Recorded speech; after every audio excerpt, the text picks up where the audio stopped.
Welcome to Sleek Notes E-Commerce Boost Podcast, your chance to learn from the e-commerce experts so you can boost your business. Hello there. In this episode, you'll learn how to master YouTube marketing because I've spoken to Brian Dean from Backlinko, who's an absolute pro at doing YouTube marketing with just about 82,000 subscribers and up to 350,000 views per video. Needless to say, he's the perfect man to consult. And that's exactly what I did. Find out how long your video should be, learn about YouTube SEO, and get Brian's best tips to creating videos worth watching. So, Brian, welcome so much on the show. Really happy to have you here. Yeah, good to be here, Julie. Fantastic. If you could just start out by presenting yourself, that would be amazing. So my name is Brian Dean, and I'm the founder of an SEO training company called Backlinko.com. And I got serious about YouTube, which is what we're going to talk about today, about a year ago. And using a lot of the stuff I'm going to share in this podcast, I grew my channel from about 15,000 subscribers to almost 80,000 in a year. So I got a lot of good stuff. Cool. So as you just said, this interview is going to be all about how e-commerce companies can benefit from YouTube marketing and how to create a successful YouTube channel, hopefully. Maybe not, but as successful as yours. So can you maybe start out by explaining the potential benefits of YouTube marketing? So the main benefit of YouTube marketing is just that YouTube is growing really fast. Like, we all know about YouTube. We all know that it's a big site, but a lot of people don't know that it's actually still on the rise. Even though it's been around for a while, it's growing really fast. So today, YouTube is the second most visited website online, even more than Facebook. Now, I know a lot of e-commerce sites are on Facebook, and there's nothing wrong with that, but I don't see as many on YouTube, which is actually more popular in terms of visits and the amount of time people spend on it than Facebook. And even if you're doing SEO, which most e-commerce sites are, 55% of Google search results contain a video result, and most of those are from YouTube. And YouTube is the second largest search engine. So a lot of times when people are searching for informational keywords around products, they're not searching on Google, they're searching on YouTube. And that's especially true for the younger generations. So as those younger generations get into their 20s and 30s and have more buying power, more and more people are going to search on YouTube instead of Google for a lot of things that e-commerce sites want to rank for. Great. And what is that then an e-commerce store can tap into and then drive sales through YouTube? So get something out of the way right now. YouTube's not a great way to drive sales directly. Like it's kind of like if you're doing content marketing, it's a form of content marketing. So just in the same way, if you created a blog around your e-commerce sites products, but you're writing good content about how to help people. So for example, let's say your e-commerce site sold makeup and you created a blog about how to apply mascara, how to use natural makeup, things like that. You will get some people that turn to customers right away, but it's really more for top of the funnel to get them to become subscribers to your newsletter or sign up for a discount. You can get them that way, and then they'll buy later. And YouTube's the same. It's great for getting eyeballs on your brand, eyeballs on your products, and great for getting traffic. But it's not a great way for like direct sales, as good as SEO is, because people who are searching in Google for products that you sell, they're much more likely to convert. With YouTube, it's just like having a blog. If you look at it the same way, it's great because you can get way more people on your site, and a percentage of those will convert. So it's great for that. But if you're expecting to put up videos and just like double your sales, it usually doesn't work like that. Sure. So just raising awareness around the brand and thinking that into the content strategy, really. Exactly. Great. Okay, so let's say we want to get started doing YouTube videos. How do you identify the right keywords or phrases, and then also the topic for the video to rank well? So the first thing I would look at is, what are your target customers searching for or watching on YouTube when they're not searching for your product? So a mistake I see a lot of e-commerce sites make on YouTube is that they say, hey, we have these 150, 200, maybe even thousands of products. Let's just show them off on YouTube, show people using them. So makeup's a big one. They'll just show people applying the makeup, but it can't really be a commercial. Commercials don't work well on YouTube. I'm sure, Julie, you watch YouTube. Whenever there's like the pre-roll ad, you can't wait for that 5 seconds so you can skip it. And if you create your whole video like that, no one's going to want to watch it. So the first thing I do is look at what your customers are searching for when they're not searching for your product. So, for example, if your e-commerce site sells paleo nutrition supplements, you can make a couple of videos about paleo nutrition supplements, but you'd also want to make videos to teach people how to cook using the paleo diet. So recipe videos or fitness videos for CrossFit and other things that these people are looking for when they're not searching for your topic, specifically what you sell. Then it's just a matter of finding keywords that describe that topic. And the best way to do that is just to type it into YouTube and see what YouTube suggests. This is just like Google suggests. So for example, if you're looking for, like, say you sold paleo diet supplements, you put like paleo breakfast and see what appears. If it's recipes, if it's easy, if it's vegetarian, whatever, you want to create videos around those longer tail topics because just like in Google, they're easier to rank for. Sure. So would you say that how-to videos and guides and tutorials are more effective or more popular on YouTube? 100%. So basically, there's two types of videos that do well on YouTube. There's entertainment videos and there are how-to guides. Entertainment videos are usually not really a great choice for e-commerce sites unless you have an amazing creative team. And of course, you can always use elements of entertainment in your how-to content, as you should. But I mean, I'm talking more like comedy channels, video game channels. Those are more vlogs a lot of times, like I went to this place, blah, blah, blah. That stuff is more in the entertainment category. That's usually not a great fit for e-commerce sites. E-commerce sites have a great opportunity on the how-to side because they know what their products can do. They can show them off in the videos in a subtle way while teaching people how to do the thing that they're teaching them. We here at Sleek Note have been working with YouTube marketing for a while, and what we've really discussed a lot is the quality of the video, both content-wise but especially video-wise. So do you need a professional video studio, or do you need a massive setup around the whole thing, or can you just use your iPhone? Here's Brian's answer. So, I mean, quality is a tough one. There's video quality in terms of the video itself, and then there's the content of the video.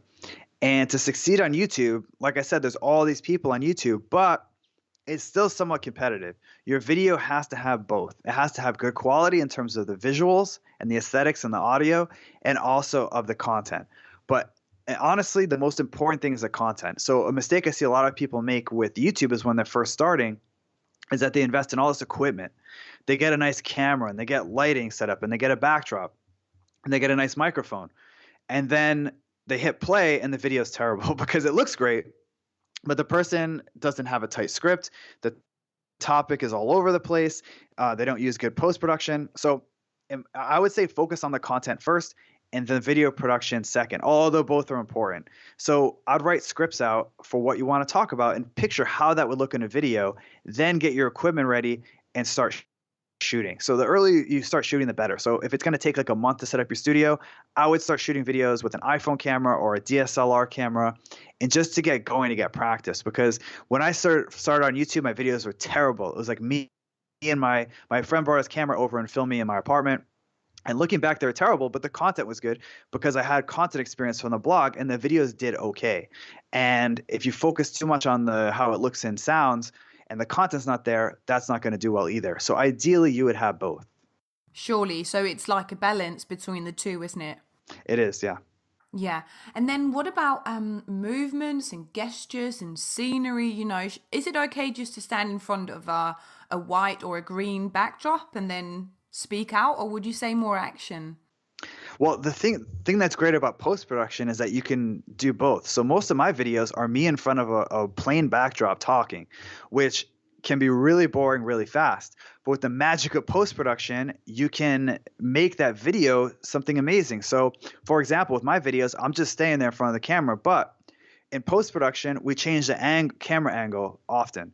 We can move me in the frame from side to side. We can do cutaways where we add graphics and what are called B-rolls, which is where you show what you're talking about. So, for example, if you're talking about a study about makeup that showed that there was bad stuff in makeup, in commercial makeup, you could show a picture of that study as you talk about it, then cut back to you. So I would actually recommend starting with just you in front of a plain backdrop or brick wall, whatever. Then with post-production, you can do so much to make that what would otherwise be a boring video very entertaining. Great. Do you hire someone in to do that, or do you have someone in-house that has all the video marketing skills? Yeah, I hire a freelancer to edit and do post-production, which I highly recommend because it's really hard. So you're going to have a lot of footage after your first video, and it's going to be hard to make heads or tails of what to keep in, what to use, when to cut, how to seamlessly put things together, and then how to do any sort of graphics on the screen. And fortunately, you can find really high quality freelancers to do this for not a lot of money, because it's not that hard if you know what you're doing, which I don't. So for example, adding like a graphic on screen that has your name or your company name, for me, that would take like an hour, right? For someone who's good at it, it would take them like 30 seconds. So I recommend getting some help on post-production before you start putting videos on YouTube. Yeah, makes sense. And then when it comes to the script, would you then say speak freely or stick completely to the script? My personal opinion is to stay completely in the script. There are some people who are naturals who can just get in front of a camera and talk like they're reading from a script, but be dynamic and not trip over their words. I'm not that person, and I don't think most people are. I recommend a script because people on YouTube have pretty short attention spans. And when you read off a script or read from a script, you shouldn't sound like you're reading, but if you use a script to guide you, then it's going to be very tight, and those people on YouTube are going to appreciate that. If you're saying, oh, what was I saying? Oh, back to the other thing. People on YouTube don't have really a high tolerance for that. And that's why I personally use a script and will continue to use a script, because the videos are a lot tighter and they tend to perform a lot better. But it's ultimately up to you. Interesting. And we were just speaking about attention span. How long should the videos be? So that's a tough one. That's kind of like, how long should a blog post be, right? It's kind of a hard thing to put a number on. But in terms of performance on YouTube, longer videos do better. So last year, we analyzed 1.3 million Google's YouTube videos to figure out what helps videos rank better in YouTube search, which is a huge driver of views on YouTube. And we found that longer videos outperform shorter videos, and that the average video result on YouTube's first page was 14 minutes, 50 seconds long. So a lot longer than most people think. Now, and not to say you should create 15-minute videos all the time, but don't be afraid to do that. A lot of people on YouTube think, oh, our videos need to be 2 or 3 minutes or else people click away. But that's really not true. If your video provides a lot of value in one place, it's actually going to do a lot better. So versus if you're trying to learn how to lose weight, watching 10 videos is kind of a crappy way to do it. If you have one video that's 19 minutes, but it covers everything you need to know, that video is going to do a lot better in YouTube, because YouTube will measure how people are engaging with that video. And because it provides more value in one place, it's going to rank higher and you're going to get more views. That's really cool. What other metrics does YouTube go after? So one of the biggest is how long people watch your video, which is called total watch time. And this is another reason that longer videos do better. So YouTube wants to promote videos that keep people on YouTube, right? They make money from ads when people stay on YouTube. So they don't want people to watch 30 seconds of a video and click away. And if your video is doing that, they're going to bury you.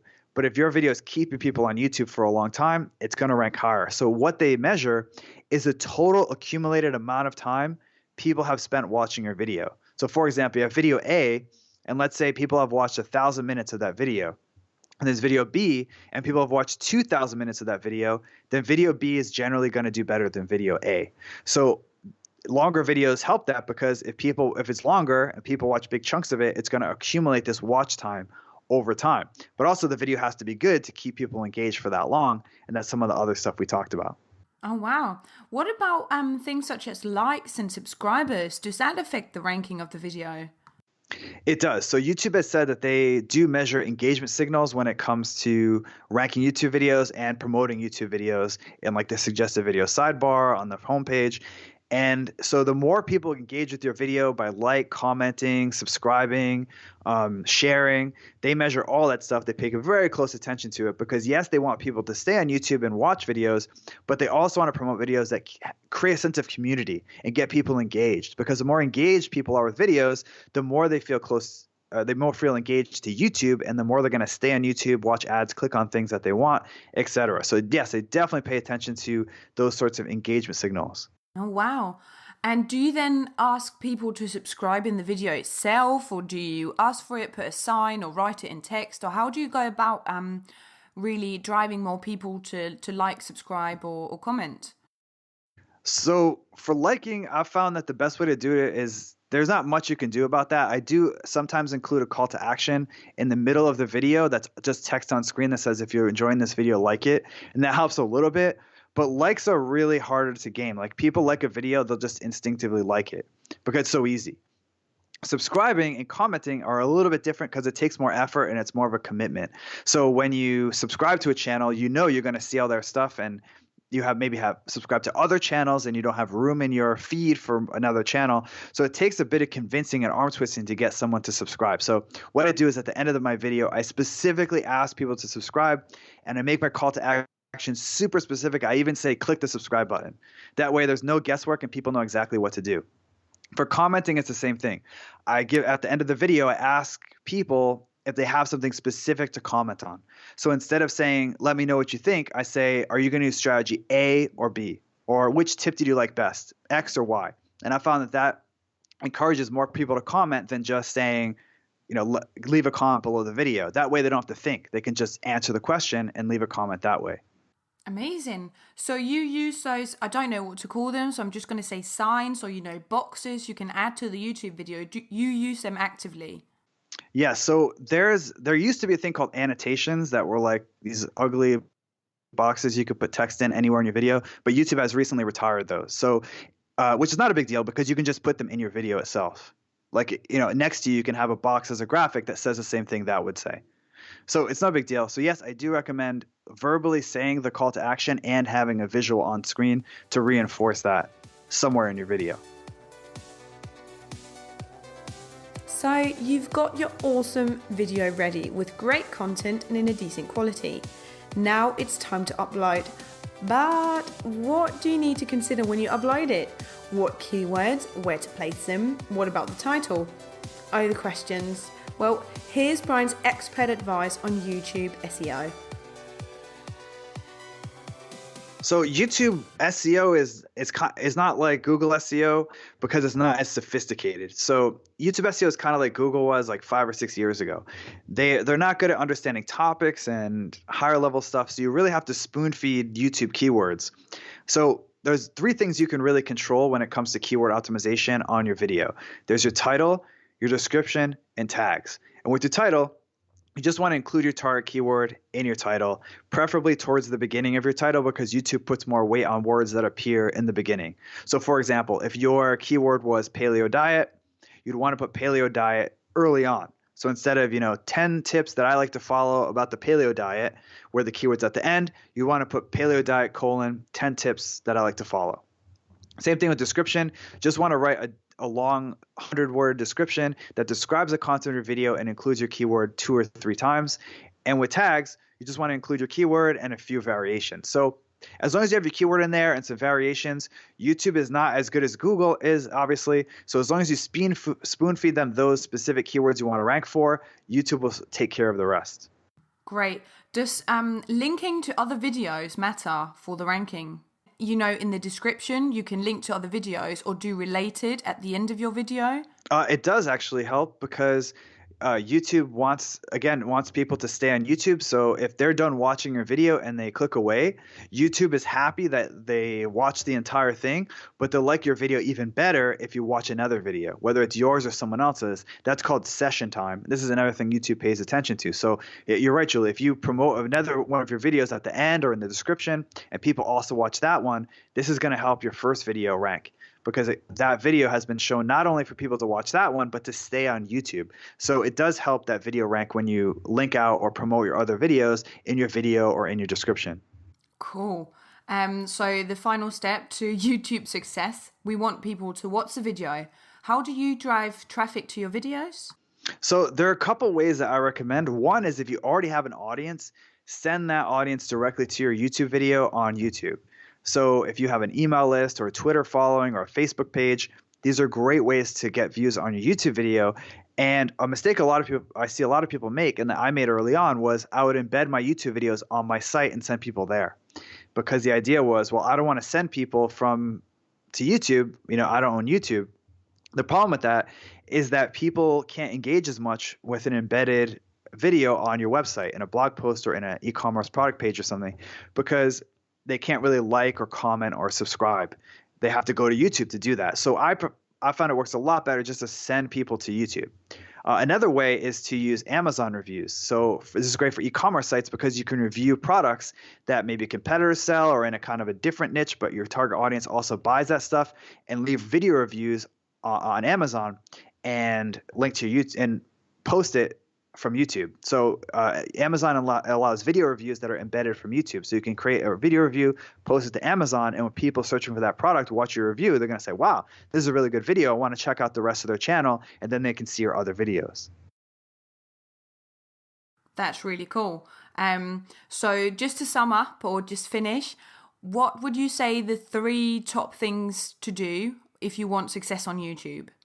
I would say the number one is to be really good at writing video scripts and creating video content. So like we talked about earlier, how it looks and how it sounds is important, but creating video content that people like is really tricky. But it's basically writing a blog post and then reading it with some other bells and whistles at the end. So if you're a good writer, then your videos are going to be good. And if you're a bad writer, your videos are probably going to be bad unless you're one of those people like we talked about who can just stand in front of the camera and be like amazing as soon as they hit record. So I'd recommend focusing on writing really tight video scripts and researching how to do that. The next thing I'd focus on is the optimization part. So, if you upload a video and it's great, but it's optimized around the wrong keywords, it's not going to do as well.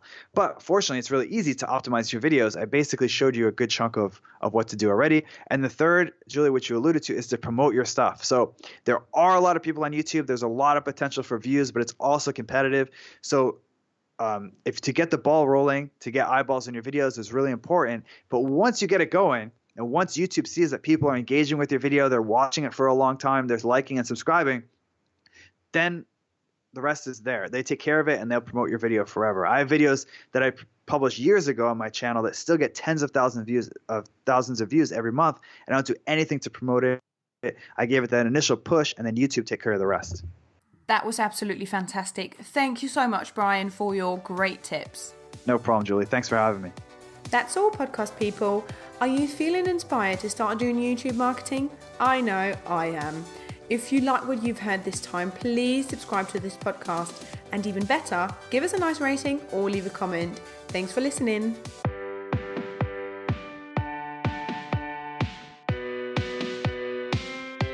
This session of E-Commerce Boost was produced by Sleeknote. Make sure you subscribe so you don't miss out on tactics and strategies that'll help boost your e-commerce.